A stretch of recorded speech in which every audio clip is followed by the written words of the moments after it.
Hola, buenas tardes. Vamos a tratar en el día de hoy el aumento de la sangre en un territorio. Por eso le llamamos hiper, que significa más de, emia, que significa sangre. Es decir, vamos a tratar el trastorno que denominamos hiperemia. ¿Cómo se divide la hiperemia? Aquí ven que estos territorios tienen más sangre de lo normal, o sea que están hiperémicos. Pero no es lo mismo este territorio que este territorio. Es obvio que hay una diferencia notable. ¿Cuál es la diferencia? Pues que el de arriba tiene una hiperemia activa, porque lo que ha ocurrido es que le llega más sangre de origen arterial, es decir, que tiene un incremento de la sangre activa, por lo tanto hay una congestión de origen arterial, mientras que este tiene una hiperemia pasiva, es decir, el problema que tiene es que no sale la sangre que llega normalmente por la vía arterial. Entonces no puede salir la sangre, tiene una hiperemia pasiva, es decir, que lo que estamos tratando es una congestión venosa. Se nota evidentemente que no es lo mismo el territorio superior que el inferior. ¿Cuál es la diferencia? Pues que al llegar sangre arterial caliente y la hiperemia activa está rojo el territorio. Aquí tenemos una conjuntivitis indicando de que el individuo tiene una inflamación y que tiene mayor aporte sanguíneo. Aumenta la temperatura porque la sangre que llega está caliente, porque es la sangre circulatoria normal, y claro, hay un aumento de la permeabilidad a consecuencia de la mayor llegada de sangre y se produce un edema. Por lo tanto, se aumenta el volumen del órgano por un aflujo superior de sangre. En cambio, ¿qué pasa aquí? Aquí pasa todo lo contrario. Aquí lo que pasa es que no sale la sangre. No sale la sangre del pulmón. ¿Por qué? Pues porque probablemente el corazón izquierdo no le funciona correctamente y entonces la sangre se remansa hacia atrás, se remansa a nivel del pulmón. ¿Y qué pasa con esta sangre? Esta sangre es más oscura, ya lo han visto en la diapositiva anterior, que las características son totalmente diferentes. ¿Por qué? Porque como no puede salir, se desatura de oxígeno y aumenta la cantidad de hemoglobina reducida que tenemos en este territorio.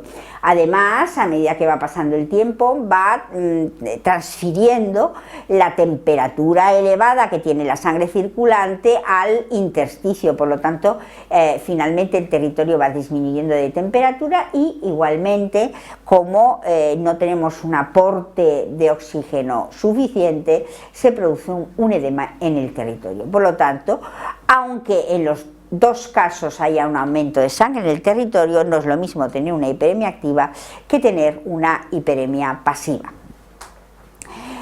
Cuando estamos hablando de hiperemias pasivas, por lo tanto, el elemento fundamental que las produce es una alteración en el retorno venoso. Y para eso tenemos que estudiar cuáles son los mecanismos que normalmente facilitan el retorno desde los capilares al corazón o bien el retorno venoso del pulmón al corazón izquierdo. Normalmente puede ser el retorno venoso del bombeo cardíaco normal, la respiración, es decir, la presión negativa que se ejerce a nivel de la cavidad torácica es una bomba aspirativa de todo el retorno venoso, por lo tanto la respiración es un elemento fundamental. Y otro elemento fundamental que tenemos en el retorno venoso es que el corazón bombea hacia adelante.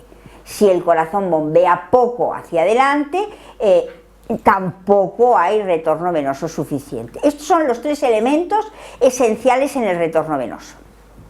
Por lo tanto, ¿cuándo tendremos una hiperemia pasiva? Pues cuando tengamos un obstáculo en el retorno venoso de carácter sistémico o de carácter local. ¿Cuál es el de carácter sistémico? Pues o bien va a ser porque el corazón izquierdo no funcione bien o porque el corazón derecho no funcione bien. Si el corazón izquierdo no funciona bien, ¿dónde se acumula la sangre? En el pulmón, por lo tanto lo que tenemos es una congestión pulmonar. Si el corazón derecho no funciona bien, ¿dónde se acumula la sangre? En todo el territorio sistémico, o sea, entonces lo que tenemos es una acúmulo de sangre inicialmente en el hígado y luego en todos los territorios.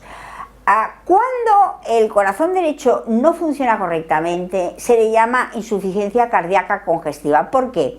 Porque el corazón derecho generalmente, por no decir nunca, no falla por sí mismo. Es decir, el corazón derecho falla porque ha fallado el izquierdo, ha sobrecargado el pulmón y el pulmón al final nos ha sobrecargado el corazón derecho.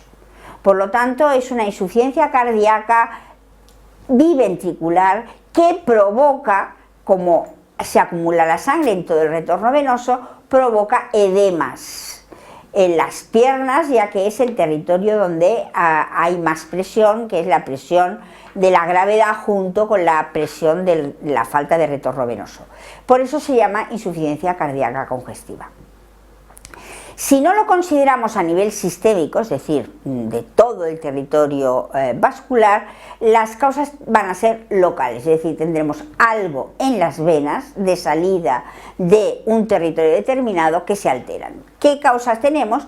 Pues básicamente son las de compresión extrínseca, las de torsión del pedículo o bien las de estrangulación, es decir, él sale por un orificio y se comprimen los vasos más débiles, que son las venas, y a eso se llama estrangulación. No nos olvidemos de lo importante que es la respiración en el retorno venoso. Tanto es así que si alguien se rompe una costilla, mientras que cuando se rompen los huesos en otras localizaciones se les pone una férula de inmovilización, cuando alguien se rompe una costilla no se puede poner una férula de inmovilización porque perderíamos el retorno venoso. Por lo tanto, jamás se ha de poner un vendaje compresivo en la zona torácica porque afectaría el retorno venoso y sería un trastorno grave. Y ya por último es importante tener en cuenta la presión circulatoria, es decir, el elemento más fundamental del retorno venoso es que el corazón bombea hacia adelante, porque a medida que bombea, la sangre retorna, bombea y la sangre retorna. Si el corazón no bombea correctamente, es decir, el individuo está con una insuficiencia cardíaca o está ya en un estadio terminal, que es lo que ocurre habitualmente, la sangre no tiene fuerza para volver otra vez al corazón, y si no tiene fuerza se va acumulando donde puede. ¿Y dónde puede? Pues generalmente se acumula donde la presión de la gravedad es mayor, y eso depende de la posición que tenga el individuo. No es lo mismo que esté en decúbito supino, que esté en decúbito dorsal o que esté en decúbito lateral. A medida que va cambiando la posición, la mayor presión de la gravedad se ejerce en lugares diferentes, y en estos lugares es donde se produce la hipostasia, que no es más que el acúmulo, es decir, la estasis de sangre en las zonas declives, en las zonas que están más abajo, hipo. ¿Qué ocurre cuando tenemos una disminución del retorno venoso de origen central? Es decir, tenemos una insuficiencia cardíaca congestiva. El primer órgano que se ve afectado es el hígado, y es un ejemplo claro de lo que ocurre. ¿Qué ocurre con el hígado? El retorno venoso va hacia atrás, lo primero que encuentra es la vena centrolobulillar, y entonces se producen estos puntitos oscuros en el hígado, indicando que lo que está afectado típicamente es la vena centrolobulillar. Son puntos rojos de vasos dilatados. ¿Qué será esto entonces? Una estasis pasiva, lógicamente, porque es por falta de retorno venoso de primer grado en el hígado. A medida que esto va progresando, se unen los trayectos, se unen los tractos hemorrágicos. Ya no están solamente en la zona centrolobulillar, sino que se unen varias zonas centrolobulillares. Y entonces, ¿qué nos aparece? Nos aparece un arbolito rojizo que se distribuye por todo el hígado de forma característica, y esto sería lo que trataríamos como estasis pasiva de segundo grado. Y a esto se le llama nuez moscada, ahora veremos por qué. es muy habitual que en anatomía patológica se comparen los aspectos de las patologías a la comida, y cuando hablamos de nuez moscada hablamos de que se parece a la nuez moscada que utilizamos como especie de la alimentación. Y ya por último, cuando esto perdura y perdura y perdura, se lesiona el parénquima, ya hemos visto que sufren fenómenos degenerativos, y finalmente se fibrosa. Y cuando se fibrosa, lo que tenemos es una fibrosis de todo el parénquima que delimita áreas nodulares. Esa fibrosis del parénquima se mal llama cirrosis cardíaca, y ya veremos por qué. Cirrosis en este caso porque es duro, porque hay zonas de fibrosis, y esta sería la estasis pasiva de tercer grado a nivel del hígado. ¿Por qué nuez moscada? Pues fíjense ustedes, esta es la nuez moscada de verdad, la que utilizamos como condimento. Esa es un fruto que tiene unos tractos oscuros interiores como arbolitos, y entre estos tractos hay unas zonas blanquecinas o amarillentas. Si ustedes comparan esto con este hígado, que es un hígado en nuez moscada, verán que francamente se parece una barbaridad. De ahí que se le ha puesto el término de hígado en nuez moscada. ¿Por qué ese color tan amarillento? Pues muy clásico, porque primero hemos dicho que se afecta a la zona centrolobulillar, pero luego cuando ya se afecta fuera de la zona centrolobulillar, los hepatocitos sufren fenómenos de degeneración grasa, porque están mal irrigados y sufren fenómenos de degeneración grasa. Entonces resulta que contrasta mucho la congestión pasiva que tienen todos los territorios vasculares con estas zonas intensamente amarillentas que se parecen mucho al intersticio de la nuez moscada a consecuencia de la degeneración grasa. ¿Qué otro ejemplo tenemos de hiperemia pasiva extraordinariamente importante? Bueno, pues aquel en el que nos falla el corazón izquierdo de forma crónica y se nos acumula la sangre de forma permanente en el pulmón. ¿Por qué? Pues porque el corazón derecho bombea bien, porque si el corazón derecho bombeara mal, donde se nos acumularía sería en el hígado ni en todo el territorio de las cavas, y por lo tanto lo que tendríamos una insuficiencia cardíaca congestiva. Aquí no, aquí tenemos el corazón izquierdo que no nos funciona correctamente, pero el corazón derecho nos funciona bien. Por lo tanto, donde se acumula o donde se produce la hiperemia pasiva es en el pulmón.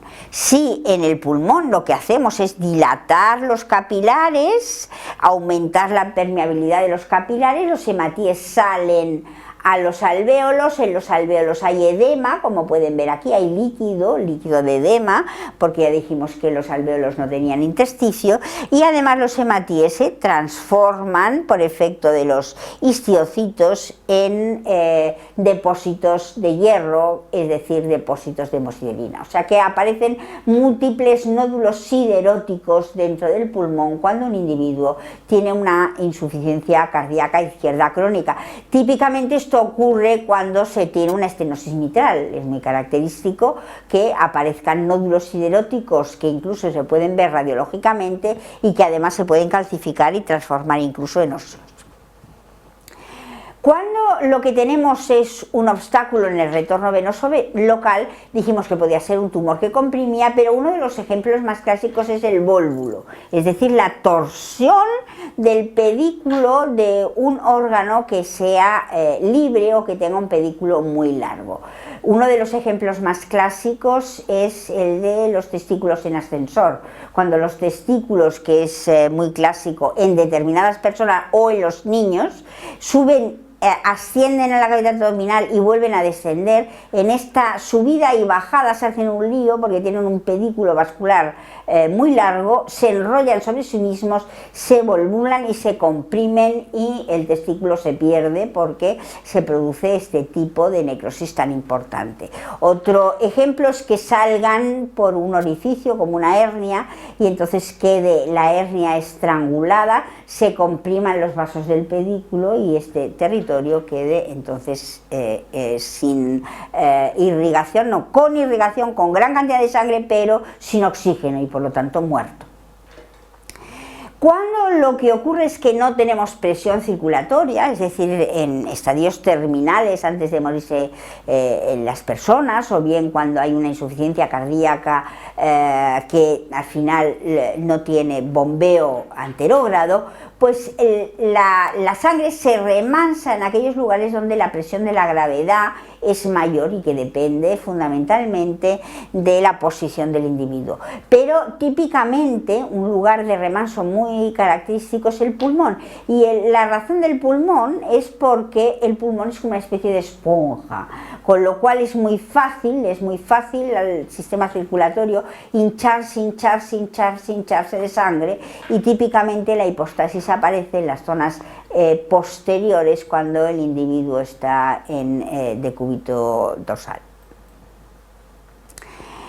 ¿Cuáles son las consecuencias de una hiperemia pasiva? Pues en primer lugar el tejido padece, la irrigación, la oxigenación del tejido no es correcta, aumenta la presión hidrostática, con lo cual sale líquido y se produce el edema, nos falta oxígeno en el territorio porque no viene sangre nueva oxigenada, y el parénquima sufre de tal manera que se produce una atrofia de las células, y al final las células son sustituidas por tejido fibroso. Eso es lo que ocurre al final en el hígado cuando hay una congestión pasiva de tercer grado. ¿Cuáles son las consecuencias en una oclusión local? Pues cuando lo que se comprime es el retorno venoso, es decir, las venas, en un territorio local, no ocurre siempre lo mismo.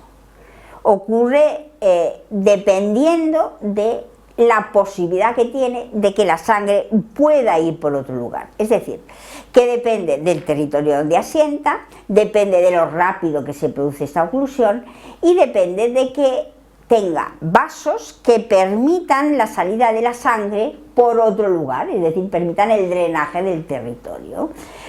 Es decir, que las anastomosis permitan el desagüe. Por lo tanto, se dan dos o tres situaciones. Primero, órganos que solo tienen una vena de drenaje, problemáticos, y son los típicos del bazo, el riñón, el cerebro y el intestino, porque si se obstruye esta vena o se comprime esta vena, no tiene otra posibilidad de salida. Pero igual que ocurre con el infarto cardíaco, si esto se hace con mucho tiempo de evolución, el organismo es capaz de generar nuevos vasos que bypassean la circulación sanguínea. Pero en principio los órganos con una sola vena de drenaje tienen grandes problemas. Cuando se comprime todo el territorio venoso, como ocurre por ejemplo cuando hay un vólvulo, pues se muere el tejido, y como el tejido está muy hinchado por sangre, a esta zona hinchada se le llama el nombre de infartación, y como tiene mucha sangre, será una infartación hemorrágica. Si esto es lento, bueno, pues ocurre lo mismo. Se pueden desarrollar anastomosis de compensación y a la larga puede bypassear esta zona obliterada e irse por otro territorio. Pero hay otros territorios, como ocurre por ejemplo con el hígado, que ya normalmente tienen anastomosis. Entonces, si se obstruye por alguna razón, ¿qué hace las anastomosis? Se hacen más grandes para permitir el paso de la sangre. Eso es lo que ocurre, por ejemplo, cuando se obstruye la vena porta en el interior del hígado. ¿Y cuál es el caso clásico? Ahora lo veremos, es el clásico de la cirrosis hepática. Cuando se obstruye la vena porta dentro del hígado, como hay anastomosis normalmente con las venas esofágicas, esas venas se dilatan y producen varices esofágicas que conectan con la cava superior. Lo mismo ocurre con las venas hemorroidales, se dilatan y producen hemorroides y se unen con la cava inferior. Y las personas que tienen la vena umbilical permeable, que no todo el mundo tiene la vena umbilical permeable, entonces se produce una estructura muy particular que ahora veremos, que es el caput meduse. Esto es un caput meduse, es decir, es una persona que tiene la vena umbilical permeable, que se le ha obstruido en la circulación portal hepática porque tiene una cirrosis hepática, y entonces ha llevado la sangre a nivel de la vena umbilical y a partir de la vena umbilical sigue hacia arriba o baja hacia abajo. Hacia arriba va a parar a la cava superior y hacia abajo va a parar a la cava inferior. La cava superior se ve como siguen por aquí y en la cava inferior se ve como bajan hacia abajo. Y el hígado tiene estas características, totalmente ocupado por nódulos. Esto sí es una cirrosis verdadera. ¿Por qué? Porque tiene los dos componentes, los nódulos de regeneración más la fibrosis. Los que no tienen la vena umbilical permeable, entonces lo que hacen es otra cosa, van por las uniones de las venas esofágicas o hacia abajo, como ahora veremos, por la unión de la vena hemorroidal. Esta es la situación. Si por el hígado no circula la sangre, o bien tenemos la vena umbilical permeable y producimos el caput medusae, o bien seguimos por la zona de anastomosis de la cava superior, que serían las venas esofágicas, o bien de anastomosis en la cava inferior, que serían las venas hemorroidales. Como las venas se dilatan, se producen varices, y aquí tenemos las clásicas varices esofágicas en una persona que tiene una cirrosis hepática, como puede verse a ese nivel. Varices que tienen sus problemas, claro, porque en un momento determinado se pueden romper. Aquí ven varices rotas. Esas varices rotas producen una hemorragia masiva y el individuo se puede morir de un shock hipovolémico. Las hemorroides, en cambio, son menos frecuentes. Las hemorroides habitualmente la gente las tiene por sedentarismo, porque aumenta la presión en la zona hemorroidal a consecuencia de estar excesivamente sentado y a consecuencia de tener la presión de la gravedad, no a consecuencia de tener una cirrosis. Pero evidentemente las varices esofágicas solo ocurren cuando el individuo tiene una cirrosis. Y con eso terminamos las alteraciones de la circulación sanguínea con hiperemia. Muchas gracias.